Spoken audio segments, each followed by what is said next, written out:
Point charge. അപ്പം നമുക്ക് ഇന്ന് പഠിക്കാനുള്ളത് ഒരു പോയിന്റ് ചാർജ് മൂലം ഉണ്ടാകുന്ന ഇലക്ട്രിക് പൊട്ടൻഷ്യൽ ആണ്. ഇലക്ട്രോസ്റ്റാറ്റിക് പൊട്ടൻഷ്യൽ എന്താണെന്ന് നമ്മൾ കഴിഞ്ഞ ക്ലാസ്സിൽ പഠിച്ചായിരുന്നു. എന്തായിരുന്നു? ഇൻഫിനിറ്റിയിൽ ഇരിക്കുന്ന ഒരു യൂണിറ്റ് ടെസ്റ്റ് ചാർജിനെ Coulomb force of repulsion against ആയിട്ട് സോഴ്സ് ചാർജിന്റെ ഫീൽഡിലേക്ക് കൊണ്ടുവരാൻ വേണ്ടുന്ന വർക്ക് ഡൺ ആണ്. അപ്പോൾ അവിടെ നമ്മൾ എന്ത് വേണം? വർക്ക് ഡൺ കണ്ടുപിടിക്കണം. വർക്ക് ഡൺ എന്ന് പറഞ്ഞു കഴിഞ്ഞാൽ എന്താണ്? ഫോഴ്സ് ഇൻറ്റു ഡിസ്പ്ലേസ്മെന്റ് ആണ്. അപ്പോൾ നമ്മളൊരു ടെസ്റ്റ് ചാർജിനെ dr ഡിസ്റ്റൻസ് ആണ് മൂവ് ചെയ്യിക്കുന്നതെങ്കിൽ അവിടെ ഉണ്ടാകുന്ന സ്മാൾ വർക്ക് ഡൺ നമുക്ക് എങ്ങനെ എഴുതാം? dw equal to F dot dr. ഈ ഫോഴ്സിന്റെ പ്രത്യേകത എന്താണ്? നമ്മൾ എക്സ്റ്റേണൽ ആയിട്ട് കൊടുക്കുന്ന ഫോഴ്സ് ആണ്. ഇനി ഈ ടെസ്റ്റ് ചാർജിനെ ഞാൻ ഇൻഫിനിറ്റിയിൽ നിന്നും പി എന്ന് പറയുന്ന പോയിന്റിലേക്കാണ് മൂവ് ചെയ്യിക്കുന്നതെങ്കിൽ അത്രയും ഡിസ്റ്റൻസിലെ വർക്ക് ഡൺ നമുക്ക് കണ്ടുപിടിക്കണം. അപ്പൊ ടോട്ടൽ വർക്ക് ഡൺ കണ്ടുപിടിക്കണമെങ്കിൽ നമ്മൾ എന്ത് ചെയ്യണം? ഇന്റഗ്രൽ dw ചെയ്യണം. എവിടെ തൊട്ട് എവിടെ വരെ? ഇൻഫിനിറ്റി തൊട്ട് പി വരെ ആണല്ലോ. അപ്പൊ ഇക്വേഷൻ എങ്ങനെ മാറും? Integral infinity to P F dot dr. നമ്മൾ ഈ കൊടുക്കുന്ന എക്സ്റ്റേണൽ ഫോഴ്സിന്റെ പ്രത്യേകത എന്താണ്? കൂളംബ് ഫോഴ്സിന് നിയർലി ഈക്വൽ ആൻഡ് ഓപ്പോസിറ്റ് ആണ് ആണല്ലോ. അപ്പൊ ഇക്വേഷൻ എങ്ങനെ മാറും? Minus integral infinity to P F dot dr. ഇനി എഫ് എന്ന് പറഞ്ഞു കഴിഞ്ഞാൽ ക്യു ഇ ആണെന്ന് അറിയാം. ഇവിടെ എടുക്കുന്ന ടെസ്റ്റ് ചാർജിന്റെ മാഗ്നിറ്റ്യൂഡ് യൂണിറ്റി ആണ്. അപ്പൊ നമുക്ക് എഫിന് പകരം ഇ എന്ന് കൊടുക്കാം. അപ്പൊ ഇക്വേഷൻ എങ്ങനെ മാറും? Minus integral infinity to P E dot dr. അപ്പോ വർക്ക് ഡൺ കണ്ടുപിടിക്കാനുള്ള ഇക്വേഷൻ എങ്ങനെ എഴുതാം? w equal to minus integral infinity to P F dot dr അല്ലെങ്കിലോ minus integral infinity to P E dot dr. ഈ രണ്ട് equation നമുക്ക് ഓർത്തിരിക്കണം. എന്തിനു വേണ്ടിയിട്ടാണ്? Electric potential due to a point charge കണ്ടുപിടിക്കാൻ. അപ്പോൾ നമ്മൾ എന്താ പറഞ്ഞത്? ഒരു dr ഡിസ്റ്റൻസ് ഒരു ടെസ്റ്റ് ചാർജിനെ മൂവ് ചെയ്യിക്കാൻ വേണ്ട work done dw equal to F dot dr ആണ്. ആ ഫോഴ്സിന്റെ പ്രത്യേകത വെച്ചാൽ നമ്മൾ എക്സ്റ്റേണൽ ആയിട്ട് കൊടുക്കുന്ന ഫോഴ്സ് ആണ്. ഇനി നമ്മൾ എന്താ പറഞ്ഞത്? ടെസ്റ്റ് ചാർജിനെ ഇൻഫിനിറ്റിയിൽ നിന്ന് പിയിലേക്കാണ് മൂവ് ചെയ്യിക്കുന്നതെങ്കിൽ ടോട്ടൽ വർക്ക് ഡൺ എന്ന് പറഞ്ഞാൽ integral infinity to P dw ആണ്. ഇനി എക്സ്റ്റേണൽ ആയിട്ട് കൊടുക്കുന്ന ഫോഴ്സിന്റെ പ്രത്യേകത എന്താണ്? കൂളംബ് ഫോഴ്സിന് ഈക്വലും ഓപ്പോസിറ്റുമാണ്. അപ്പൊ ഇക്വേഷൻ എങ്ങനെ മാറും? Minus integral infinity to P F dot dr. ഇനി എഫ് എന്ന് പറഞ്ഞാൽ ക്യു ഇ ആണെന്ന് അറിയാം. ഇവിടെ എടുക്കുന്ന ടെസ്റ്റ് ചാർജിന്റെ മാഗ്നിറ്റ്യൂഡ് യൂണിറ്റി ആയതുകൊണ്ട് ഇക്വേഷൻ എങ്ങനെ മാറും? Minus integral infinity to P E dot dr എന്ന് മാറും. അപ്പോൾ വർക്ക് ഡൺ കണ്ടുപിടിക്കാൻ ഇക്വേഷൻ എങ്ങനെയൊക്കെയാണ്? w equal to minus integral infinity to P F dot dr അല്ലെങ്കിൽ minus integral infinity to P E dot dr. ഈ equation വെച്ചിട്ടാണ് നമ്മൾ എന്ത് കണ്ടുപിടിക്കാൻ പോകുന്നത്? Electric potential due to a point charge കണ്ടുപിടിക്കാൻ പോകുന്നത്. അതിനായിട്ട് നമ്മൾ ഒറിജിനില് പ്ലസ് ക്യൂ ചാർജ് ഉള്ള ഒരു സോഴ്സ് ചാർജിനെ വെക്കുന്നു. ഈ പ്ലസ് ക്യൂവിൽ നിന്നും r ഡിസ്റ്റൻസ് അകലെയുള്ള പോയിന്റ് ആണ് പി. പ്ലസ് ക്യൂ ചാർജിൽ നിന്ന് r ഡിസ്റ്റൻസ് അകലെയുള്ള പോയിന്റ് ആണ് പി. ഈ സോഴ്സ് ചാർജിന്റെ തന്നെ അതേ ഫീൽഡിലുള്ള മറ്റൊരു പോയിന്റ് ആണ് r. ഈ r എന്ന് പറയുന്ന പോയിന്റ് പ്ലസ് ക്യൂവിൽ നിന്നും r ഡാഷ് ഡിസ്റ്റൻസ് അകലെയാണ്. എത്ര ഡിസ്റ്റൻസ് ആണ്? r ഡാഷ് ഡിസ്റ്റൻസ് അകലെയാണ്. ഇനി ഈ പിയും ആറും തമ്മിലുള്ള ഡിസ്റ്റൻസ് ആണ് dr ഡാഷ്. ഒന്നും കൂടി പറയാം. ഒറിജിനലിൽ നമ്മൾ ഒരു സോഴ്സ് ചാർജിനെ വെക്കുന്നു. അതിന്റെ മാഗ്നിറ്റ്യൂഡ് എങ്ങനെയാണ്? Plus capital Q. അത് സോഴ്സ് ചാർജിൽ നിന്നും r ഡിസ്റ്റൻസ് അകലെയുള്ള പോയിന്റ് ആണ് പി. അതേ ഫീൽഡിൽ തന്നെയുള്ള മറ്റൊരു പോയിന്റ് ആണ് r. അത് സോഴ്സ് ചാർജിൽ നിന്ന് എത്ര ഡിസ്റ്റൻസ് അകലെയാണ്? r ഡാഷ് ഡിസ്റ്റൻസ് അകലെയാണ്. ഇനി പിയും ആറും തമ്മിലുള്ള ഡിസ്റ്റൻസ് ആണ് dr ഡാഷ്. ഇത്രയും കാര്യങ്ങൾ പറഞ്ഞാൽ മനസ്സിലായോ? അപ്പൊ പ്ലസ് ക്യൂ മൂലം ആറിൽ ഒരു ഇലക്ട്രിക് ഇന്റൻസിറ്റി ഉണ്ടാകുമല്ലോ. ആ ഇലക്ട്രിക് ഇന്റൻസിറ്റി നമുക്ക് എങ്ങനെ എഴുതാൻ പറ്റും? E equal to 1/4πε0. Electric intensity കണ്ടുപിടിക്കാൻ ഇക്വേഷൻ എങ്ങനെയാ? 1/4πε0 Q divided by r square ആണ്. അപ്പൊ ഈ r എന്ന് പറയുന്ന പോയിന്റിലേക്കുള്ള ഡിസ്റ്റൻസ് എത്രയാണ്? r ഡാഷ് ആണ്. അപ്പൊ ഇക്വേഷൻ എങ്ങനെ മാറും? Q divided by r dash square. അതിന് ഇക്വേഷൻ 1 എന്ന് കൊടുക്കുക. ഇനി ഈ r എന്ന് പറയുന്ന പോയിന്റിൽ നിന്നും p എന്ന് പറയുന്ന പോയിന്റിലേക്കാണ് നമ്മൾ ടെസ്റ്റ് ചാർജിനെ മൂവ് ചെയ്യിക്കുന്നതെങ്കിൽ, അതായത് ഒരു dr ഡിസ്റ്റൻസ് ആണ് ഇതിനെ മൂവ് ചെയ്യിക്കുന്നതെങ്കിൽ നമുക്ക് വർക്ക് ഡൺ എങ്ങനെ എഴുതാം? w equal to work done കണ്ടുപിടിക്കാൻ ഇക്വേഷൻ എങ്ങനെ? w equal to minus integral electric intensity വെച്ചിട്ടാണെങ്കിൽ infinity to P E dot D R ആണ്. അപ്പോൾ ഇവിടെ ആണെങ്കിലോ മൈനസ് ഇൻ്റഗ്രൽ എവിടെ തൊട്ട് എവിടം വരെ R to P E dot distance എത്രയാണ് ഡി ആർ ഡാഷ്. അപ്പോൾ W equal to minus integral R to P E dot D R dash. ഇനി നമ്മൾ പറയുകയാണ് ഈ ആർ എന്ന് പറയുന്ന പോയിന്റ് ടെൻസ് ടു ഇൻഫിനിറ്റി ആവുകയാണെങ്കിൽ ഇക്വേഷൻ എങ്ങനെ മാറും? ഈക്വൽ ടു മൈനസ് ഇൻ്റഗ്രൽ ആറിന് പകരം എന്ത് കൊടുക്കുക ഇൻഫിനിറ്റി. ഇനി ഈ പി എന്ന് പറയുന്ന പോയിന്റ് ക്യൂവിൽ നിന്ന് എത്ര ഡിസ്റ്റൻസ് അകലെയാണ്? സ്മോൾ ആർ ഡിസ്റ്റൻസ് അകലെയാണ്. അപ്പോൾ minus integral infinity to R E dot D R dash ആണല്ലോ. ഇനി നമ്മൾ എന്ത് ചെയ്യാം? ഇവിടെ ഇലക്ട്രിക് ഇൻറ്റൻസിറ്റിയുടെ വാല്യൂ ഇവിടെ സബ്സ്റ്റിറ്റ്യൂട്ട് ചെയ്യാം. അപ്പോൾ ഇക്വേഷൻ എങ്ങനെ മാറും? Minus integral infinity to R 1/4πε0 q divided by R dash square into D R dash. ഇനി ഇതിനകത്ത് എന്ത് ചെയ്യണം? കോൺസ്റ്റന്റ് ടേമിനെ ഇൻ്റഗ്രലിന് വെളിയിൽ കൊണ്ടുവരിക. അപ്പോൾ എന്ത് വരും? Minus Q divided by 4πε0 integral infinity to R 1/r dash square D R dash. ഇനി ഇതെന്ന് പറഞ്ഞാൽ ഒരു സ്റ്റാൻഡേർഡ് ഇൻ്റഗ്രൽ ആണ്. ഈ സ്റ്റാൻഡേർഡ് ഇൻ്റഗ്രലിൻ്റെ വാല്യൂ നമ്മൾ എങ്ങനെയാണ് കണ്ടുപിടിക്കുന്നത്? Integral R raise to N D R എന്ന് പറഞ്ഞു കഴിഞ്ഞാൽ എന്താണ്? R raise to N plus 1 divided by N plus 1. ഇനി integral 1/r raise to N D R എന്ന് പറഞ്ഞു കഴിഞ്ഞാൽ എന്താണ്? 1/r റൈസ് ടു എൻ എന്ന് പറഞ്ഞാൽ R raise to minus N. അപ്പോൾ R raise to minus N plus 1 divide by minus N plus 1. അപ്പോൾ ഇവിടെ എന്നിൻ്റെ സ്ഥാനത്ത് എത്രയാണ്? 2 ആണ്. അപ്പോൾ ഇക്വേഷൻ എങ്ങനെ മാറും? 1/r സ്ക്വയർ ഡി ആർ ആണ്. അതെങ്ങനെ കണ്ടുപിടിക്കാൻ പറ്റും? R raise to minus 2 plus 1 divided by minus 2 plus 1 എത്ര വരും? R raise to minus 2 plus 1 R raise to minus 1 താഴെ മൈനസ് 1. അപ്പോൾ ഇക്വേഷൻ എങ്ങനെ മാറും? R raise to minus 1 by minus 1 അല്ലെങ്കിൽ മൈനസ് 1 ബൈ ആർ ആണല്ലോ. ഇപ്പോൾ ഇവിടെ ആർ ഡാഷ് ആണെങ്കിൽ റിസൾട്ട് എങ്ങനെ മാറും? Integral 1/r dash square D R dash ആണെങ്കിൽ എന്ത് വരും? മൈനസ് 1/r ഡാഷ് എന്ന് വരും. അപ്പോൾ ഈ റിസൾട്ടിന് പകരം നമുക്ക് എന്തെന്ന് കൊടുക്കാം? മൈനസ് 1/r ഡാഷ് എന്ന് കൊടുക്കാം. എങ്ങനെ എഴുതിയ? സ്റ്റാൻഡേർഡ് ഇൻ്റഗ്രലിൻ്റെ value integral R raise to N D R എന്ന് പറഞ്ഞാൽ R raise to N plus 1 by N plus 1 ആണ്. അങ്ങനെയാണെങ്കിൽ integral 1/r raise to N D R എന്ന് പറഞ്ഞാൽ R raise to minus N plus 1 by minus N plus 1 ആണ്. ഇവിടെ എന്നിൻ്റെ സ്ഥാനത്ത് 2 ആണ്. ആ വാല്യൂ സബ്സ്റ്റിറ്റ്യൂട്ട് ചെയ്യുമ്പോൾ നമുക്ക് എന്ത് കിട്ടും? മൈനസ് 1/r വരും. ഇവിടെ ആറിന് പകരം ആർ ഡാഷ് ആയതുകൊണ്ട് ഇതെങ്ങനെ വരും? മൈനസ് 1/r ഡാഷ് എന്ന് വരും. ആ വാല്യൂ ഈ ഇക്വേഷനകത്ത് നമ്മൾ സബ്സ്റ്റിറ്റ്യൂട്ട് ചെയ്യാം.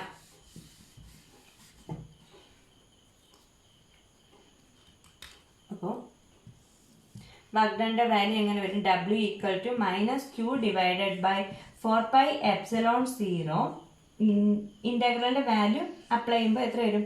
Minus 1/r dash. ഇൻ്റഗ്രേഷൻ കണ്ടു കഴിയുമ്പോൾ നമ്മൾ പിന്നെ ഏതിനായിരുന്നു? സ്ക്വയർ ബ്രാക്കറ്റിനകത്ത് ഇടുക. ലിമിറ്റ് എവിടെ തൊട്ട് എവിടം വരെ? Infinity to R. ഇനി ഈ മൈനസ് ഇവിടെ എന്തായിപ്പോവും? പ്ലസ് ആവും. ബാക്കി വരുന്നത് ക്യൂ ഡിവൈഡഡ് ബൈ 4πε0. ഇനി ലിമിറ്റ് അപ്ലൈ ചെയ്യുന്നത് എങ്ങനെയാണ്? Upper limit minus lower limit. Upper limit എന്ന് പറയുന്നത് ആർ ആണ്. അപ്പോൾ 1/r minus lower limit 1/∞. 1/∞ value എന്ന് പറഞ്ഞു കഴിഞ്ഞാൽ ടെൻസ് ടു 0 ആണ്. 1/∞ എന്ന് പറഞ്ഞാൽ 0 ആണ്. അപ്പോൾ ഡബ്ല്യുവിൻ്റെ വാല്യൂ എത്ര കിട്ടും? 1/4πε0 q ഡിവൈഡഡ് ബൈ ആർ. ഈ വർക്ക് ഡൺ ആണ് അവിടെ എന്തായിട്ട് സ്റ്റോർ ചെയ്യുന്നത്? ഇലക്ട്രോസ്റ്റാറ്റിക് പൊട്ടൻഷ്യൽ ആയിട്ട് സ്റ്റോർ ചെയ്യുന്നത്. അപ്പോൾ potential due to a point ചാർജിൻ്റെ ഇക്വേഷൻ എത്ര വരും? v equal to 1/4πε0 q divided by R എന്ന് വരും. അപ്പോൾ v equal to 1/4πε0 q divided by R. നോക്കിക്കേ, ഈ ഇക്വേഷൻ അത് 1/4πε0 കോൺസ്റ്റന്റ് ആണ്. അപ്പോൾ വിയുടെ വാല്യൂ വേരി ചെയ്യുന്നത് ടെസ്റ്റ് ചാർജിന്റെ മാഗ്നിറ്റ്യൂഡും കോൺസ്റ്റന്റ്. വിയുടെ വാല്യൂ വേരി ചെയ്യുന്നത് ഏതിനനുസരിച്ചായിരിക്കും? വി എന്ന് പറയുന്നത് പ്രൊപ്പോർഷണൽ ടു 1/r ആണ്. ഇനി അതേപോലെ അപ്പോൾ ഇതെന്ന് പറഞ്ഞാൽ പി എന്ന് പറയുന്ന പോയിന്റിൽ ഇലക്ട്രോസ്റ്റാറ്റിക് പൊട്ടൻഷ്യൽ ആണ്. അപ്പോൾ ഇതേപോലെ പി എന്ന് പറയുന്ന പോയിന്റിൽ ഇലക്ട്രിക് ഇൻറ്റൻസിറ്റി ഇക്വേഷൻ നമുക്ക് എഴുതാമല്ലോ. എത്രയാണ് വരുന്നത്? ഇലക്ട്രിക് ഇൻറ്റൻസിറ്റി എന്ന് പറഞ്ഞാൽ 1/4πε0 q divided by R square ആണ്. അപ്പോൾ ഇവിടെ ഇലക്ട്രിക് ഇൻറ്റൻസിറ്റി വേരി ചെയ്യുന്നത് എങ്ങനെയാണ്? ഈ പ്രൊപ്പോർഷണൽ ടു 1/r² ആണ്. ഒന്നും കൂടെ പറയാം. എന്താ നമ്മൾ പറഞ്ഞത്? Electric potential due to a point charge ആണ് പറഞ്ഞത്. അതിനായിട്ട് നമ്മളൊരു സോഴ്സ് ചാർജ് കൺസിഡർ ചെയ്തു. അതിൽ നിന്ന് ആർ ഡിസ്റ്റൻസ് അകലെയുള്ള പോയിന്റ് ആണ് P M. R dash distance അതേ ഫീൽഡിൽ അകലെയുള്ള പോയിന്റ് ആണ് ക്യാപിറ്റൽ ആർ. പി ആർ തമ്മിലുള്ള ഡിസ്റ്റൻസ് ആണ് ഡി ആർ ഡാഷ്. അങ്ങനെയാണെങ്കിൽ ആർ എന്ന് പറയുന്ന പോയിന്റിൽ സോഴ്സ് ചാർജ് മൂലമുണ്ടാകുന്ന electric intensity E equal to 1/4πε0 Q divide by R dash square ആണ്. കാരണം ആർ ഡാഷ് വരാൻ കാരണം Q തൊട്ട് ആർ വരെയുള്ള ഡിസ്റ്റൻസ് എത്രയാണ്? ആർ ഡാഷ് ആണ്. ഇനി നമ്മൾ പറയാണ് ടെസ്റ്റ് ചാർജിനെ ആറിൽ നിന്ന് പിയിലേക്കാണ് മൂവ് ചെയ്യിക്കുന്നതെങ്കിൽ W എന്ന് പറയുന്നത് എങ്ങനെ വരും? Minus integral R to P E dot D R dash വരും. ഇനി പറയാണ് ആർ എന്ന് പറഞ്ഞ ഇൻഫിനിറ്റി ആണെങ്കിൽ നമുക്ക് ഇക്വേഷൻ എങ്ങനെ എഴുതാം? Minus integral infinity to P എന്ന് പറയുന്ന പോയിന്റ് എത്ര ഡിസ്റ്റൻസ് അകലെയാണ്? ആർ ഡിസ്റ്റൻസ് അകലെ. Minus integral infinity to R E dot D R dash. എന്നിട്ട് ഇലക്ട്രിക് ഇന്റൻസിറ്റിയുടെ വാല്യൂ സബ്സ്റ്റിറ്റ്യൂട്ട് ചെയ്യാം. ഇന്റഗ്രേഷൻ ചെയ്യുമ്പോൾ കോൺസ്റ്റന്റ് ടേംസ് വെളിയിൽ എടുക്കുക. ഇന്റഗ്രൽ 1/r² ഡി ആർ ഡാഷിന്റെ വാല്യൂ സ്റ്റാൻഡേർഡ് റിസൾട്ട് വെച്ച് കണ്ടുപിടിക്കുമ്പോൾ എത്ര വരും? മൈനസ് 1/r' വരും. ലിമിറ്റ് അപ്ലൈ ചെയ്യുന്നത് എങ്ങനെയാണ്? Upper limit minus lower limit. 1/∞ value എന്താകും? ടെൻസ് ടു 0 ആകും. വർക്ക് ഡൺ കിട്ടിക്കഴിഞ്ഞാൽ ആ വർക്ക് ഡൺ ആണ് അവിടെ എന്തായിട്ട് സ്റ്റോർ ചെയ്യുന്നത്? ഇലക്ട്രിക് പൊട്ടൻഷ്യൽ ആയിട്ട് സ്റ്റോർ ചെയ്യുന്നത്. അപ്പോൾ ഇവിടെ Q/4πε0 കോൺസ്റ്റന്റ് ആണ്. അപ്പോൾ വിയുടെ വാല്യൂ ഏതിനനുസരിച്ച് വേരി ചെയ്യുന്നു? 1/r വേരി ചെയ്യുന്നു. അതേ പോയിന്റിലെ ഇലക്ട്രിക് ഇന്റൻസിറ്റിയുടെ ഇക്വേഷൻ എഴുതുമ്പോൾ ഇ എന്ന് പറഞ്ഞാൽ എത്രയാണ്? 1/4πε0 Q ഡിവൈഡ് ബൈ r² ആണ്. അതായത് ഇലക്ട്രിക് ഇന്റൻസിറ്റി എങ്ങനെ വേരി ചെയ്യുന്നത്? 1/r² വേരി ചെയ്യുന്നത്. ഇനി നമുക്ക് ഇലക്ട്രിക് ഇന്റൻസിറ്റിക്ക് ഡിസ്റ്റൻസിന് അനുസരിച്ചുള്ള വേരിയേഷൻ്റെയും പൊട്ടൻഷ്യലിന് ഡിസ്റ്റൻസിനനുസരിച്ചുള്ള വേരിയേഷൻ്റെയും ഗ്രാഫ് വരയ്ക്കാം. ഇലക്ട്രിക് ഇന്റൻസിറ്റി വേരി ചെയ്യുന്നത് എങ്ങനെയാണ്? ഇ പ്രൊപ്പോർഷണൽ ടു 1/r²ഉം ബി വേരി ചെയ്യുന്നത് എങ്ങനെയാണ്? ബി പ്രൊപ്പോർഷണൽ ടു 1/r ആണ്. അപ്പോൾ ഗ്രാഫ് എങ്ങനെ വരും? ഇവിടെ നമ്മൾ ഇലക്ട്രിക് ഇന്റൻസിറ്റി അല്ലെങ്കിൽ പൊട്ടൻഷ്യൽ, ഇവിടെ ഡിസ്റ്റൻസിനനുസരിച്ച് ഗ്രാഫിൻ്റെ വേരിയേഷനാണ് പറയാൻ പോകുന്നത്. അപ്പോൾ പൊട്ടൻഷ്യൽ വേരി ചെയ്യുന്നതിനേക്കാൾ ഫാസ്റ്ററായിട്ട് ആരും വേരി ചെയ്യും ഇലക്ട്രിക് ഇന്റൻസിറ്റി. കാരണം ഇവിടെ 1/r² ആണ്. അപ്പോൾ ഇലക്ട്രിക് പൊട്ടൻഷ്യലിൻ്റെ ഗ്രാഫ്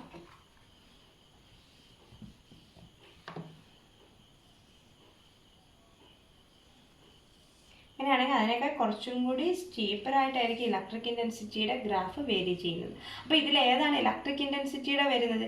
ഇത് ഇലക്ട്രിക് ഇന്റൻസിറ്റിയുടെ ഗ്രാഫും ഇതെന്ന് പറയുന്നത് പൊട്ടൻഷ്യലിൻ്റെ ഗ്രാഫും ആയിരിക്കും. അതായത് ഇ എന്ന് പറയുന്നത് 1/r² അനുസരിച്ചാണ് വേരി ചെയ്യുന്നത്. ഇ പ്രൊപ്പോർഷണൽ ടു 1/r²ഉം ബി പ്രൊപ്പോർഷണൽ ടു 1/r-ഉമാണ്. അപ്പോൾ നമ്മൾ എന്തൊക്കെ പഠിച്ചു? ഒരു പോയിന്റ് ചാർജ് മൂലമുണ്ടാകുന്ന ഒരു പോയിന്റിലെ ഇലക്ട്രിക് പൊട്ടൻഷ്യലിൻ്റെ ഇക്വേഷൻ എങ്ങനെയാണ് വരുന്നത്? V equal to 1/4πε0 Q divided by R ആണ്. ഇലക്ട്രിക് ഇന്റൻസിറ്റി ആണെങ്കിലോ 1/4πε0 Q ഡിവൈഡ് ബൈ r². അതിൻ്റെ വേരിയേഷൻ കാണിക്കുന്ന ഗ്രാഫും പഠിച്ചു. ഇനി നമുക്ക് ഇതുമായിട്ട് ബന്ധപ്പെട്ട ഒരു പ്രോബ്ലം ചെയ്യാം.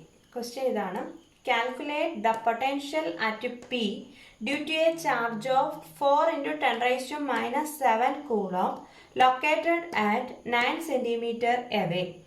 Hence obtain work done in bringing a charge of 2 × 10⁻⁹ coulomb from infinity to the point. Does the answer depend on the path along with the charge is brought? ഇപ്പോൾ ക്വസ്റ്റ്യൻ എന്താ പറഞ്ഞിരിക്കുന്നത്? പി എന്ന് പറയുന്ന പോയിന്റിലെ potential കണ്ടുപിടിക്കുക. ഏത് മൂലം? 4 × 10⁻⁷ coulomb മൂലം പി എന്ന് പറയുന്ന പോയിന്റിലെ പൊട്ടൻഷ്യൽ. ആ പി എന്ന് പറയുന്ന പോയിന്റ് എത്ര ഡിസ്റ്റൻസ് അകലെയാണ്? 9 cm ഡിസ്റ്റൻസ് അകലെയാണ്. അപ്പം നമുക്ക് സോഴ്സ് ചാർജ് തന്നിട്ടുണ്ട്. എത്രയാണ്? Q ഈക്വൽ ടു 4 × 10⁻⁷ കൂളോംബ് എന്ന് തന്നിട്ടുണ്ട്. ഇനി പി എന്ന് പറയുന്ന പോയിന്റിലേക്കുള്ള ഡിസ്റ്റൻസ് എത്രയാണ്? 9 cm ആണ്. അപ്പം അതിനെ മീറ്ററിലോട്ട് കൺവേർട്ട് ചെയ്യണം. അപ്പോൾ എത്രയാണ്? 9 × 10⁻² മീറ്റർ. ഇനി പി എന്ന് പറയുന്ന പോയിന്റിലെ പൊട്ടൻഷ്യൽ കണ്ടുപിടിക്കാനുള്ള ഇക്വേഷൻ എങ്ങനെയാണ്? V equal to 1/4πε0 Q divided by R ആണ്. ഇനി 1/4πε0യുടെ വാല്യൂ നമുക്കറിയാം എത്രയാണ്? 9 × 10⁻⁹ ആണ്. ക്യൂവിൻ്റെ വാല്യൂ എത്രയാണ്? 4 × 10⁻⁷.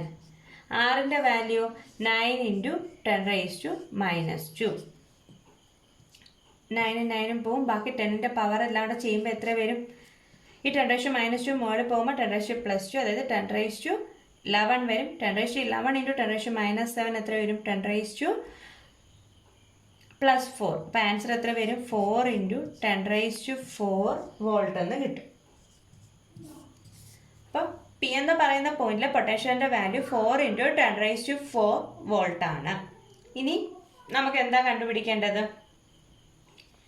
ഇൻഫിനിറ്റിയിൽ നിന്നും പിയിലേക്ക് 2 × 10⁻9 കൂളോം ചാർജിനെ, യൂണിറ്റ് ചാർജിനെ അല്ല, ആ ചാർജിന്റെ മാഗ്നിറ്റ്യൂഡ് തന്നിട്ടുണ്ട്. 2 × 10⁻9 കൂളോം ആണെങ്കിൽ അവിടുത്തെ വർക്ക് ഡൺ എത്രയാണെന്നും കൂടി കണ്ടുപിടിക്കണം.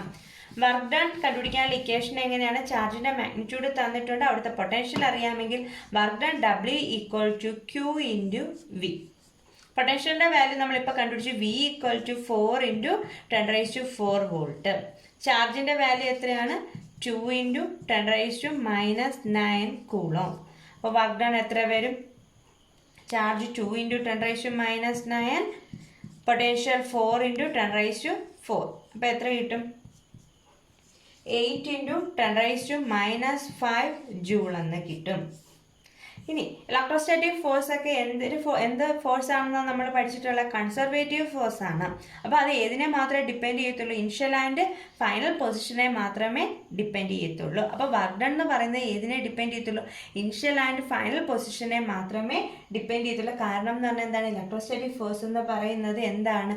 ഒരു കൺസർവേറ്റീവ് ഫോഴ്സ് ആണ്.